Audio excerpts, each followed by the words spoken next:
I checked his recently deleted and found his ex. I wasn't looking for proof.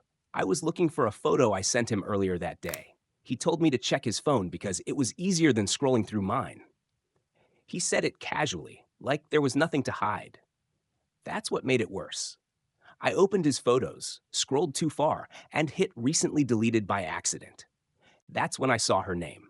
Not once, multiple times. Screenshots, selfies, messages saved as images, all deleted recently, like someone had gone through and cleaned up in a hurry. My chest tightened, but I told myself there had to be an explanation. There always was. He was good at those. Then I opened his messages. There were no active conversations with her. Nothing recent. No obvious betrayal. Just silence where something should have been.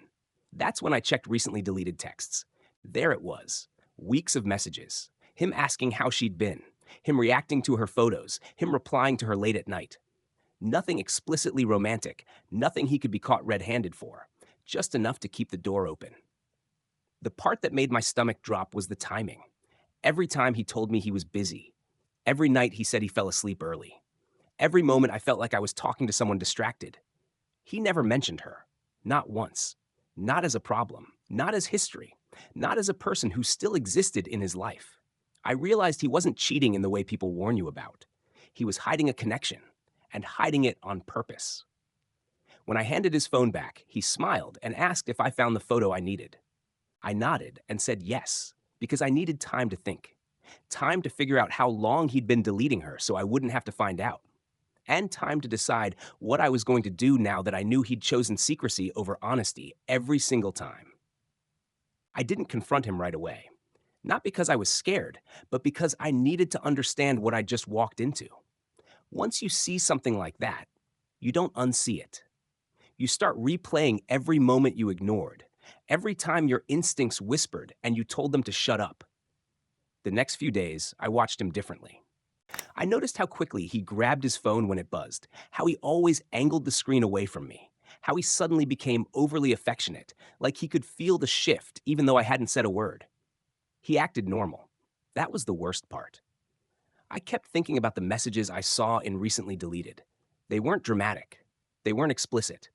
They were subtle, casual, familiar.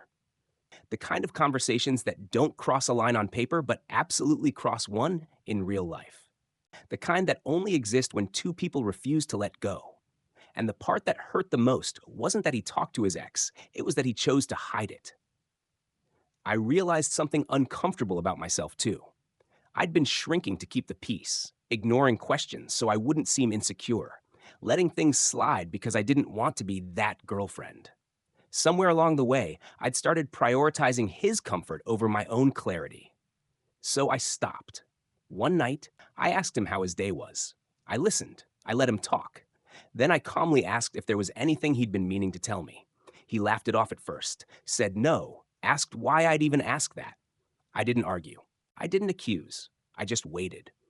Silence does something interesting to people who expect you to fill it. Eventually, he asked what was wrong. I told him I knew he'd been texting his ex. I didn't raise my voice. I didn't cry. I didn't list evidence. I just said it like it was already settled. That's when his expression changed. He didn't deny it. Not fully. He minimized it, said it wasn't serious, said they were just checking in, said it didn't mean anything, said he didn't tell me because he knew I'd react like this. That sentence told me everything. He wasn't sorry for hiding it. He was annoyed that I found it. I asked him why he deleted the messages. He hesitated, then said he didn't want drama, that he wanted to protect the relationship, that he didn't think it mattered enough to bring up. But if it didn't matter, it wouldn't be deleted. If it didn't matter, it wouldn't be hidden in recently deleted like something shameful. I told him that honesty doesn't start after you get caught. It starts before you give someone a reason to doubt you. I told him that trust isn't about whether something was technically cheating, but whether you made choices knowing they'd hurt the person you're with. He said I was blowing it out of proportion. That's when I knew we were done. Not because of the ex, not because of the texts, but because when I finally stood still and refused to doubt myself, he had nothing left to stand on. I didn't yell. I didn't insult him. I told him I deserved a relationship where transparency wasn't treated like a burden, where I didn't have to play detective to feel secure. where I wasn't made to feel unreasonable for expecting honesty. He asked if we could work through it. He said he'd stop talking to her. He said he'd be more open. But by then, I understood something clearly. If someone only changes after they're exposed, the behavior wasn't a mistake. It was a strategy. I packed my things that night. Not dramatically, not angrily, just quietly. He watched me like he didn't recognize the version of me standing there. Maybe because it was the first time I wasn't asking him to explain himself. A few days later, I felt lighter. Not because it didn't hurt, but because I wasn't confused anymore. The anxiety I thought was love faded faster than I expected once I stopped questioning my own reality. I learned that betrayal doesn't always look like cheating. Sometimes it looks like secrecy, like choosing convenience over honesty, like deleting evidence and hoping trust will survive on ignorance.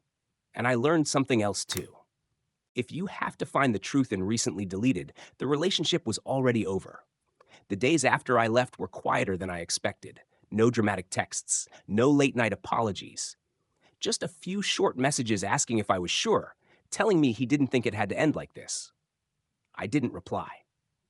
Not because I was trying to punish him, but because I finally understood something I'd ignored for too long.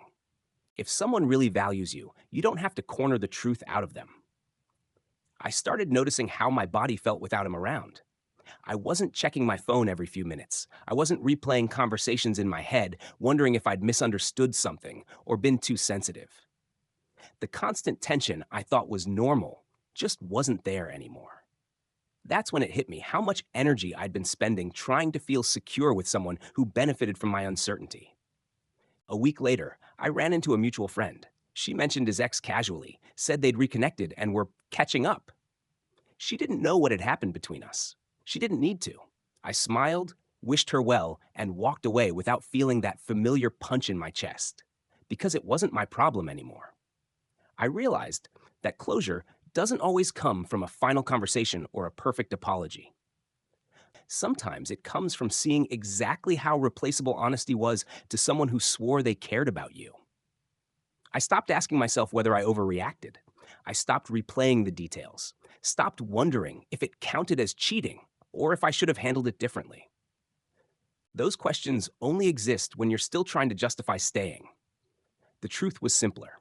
I had asked for honesty. He chose secrecy. I chose myself. Months later, I deleted our photos, not out of anger, but because they no longer represented who I was. I wasn't embarrassed about what happened. I was grateful I trusted myself enough to leave before I needed more proof. Some people don't betray you loudly. They do it quietly, carefully, deleting pieces of the truth and hoping you'll never notice what's missing. I noticed. And walking away wasn't a loss. It was the moment I stopped confusing anxiety for love and started respecting myself enough to demand clarity, even if it meant ending something I once wanted to last.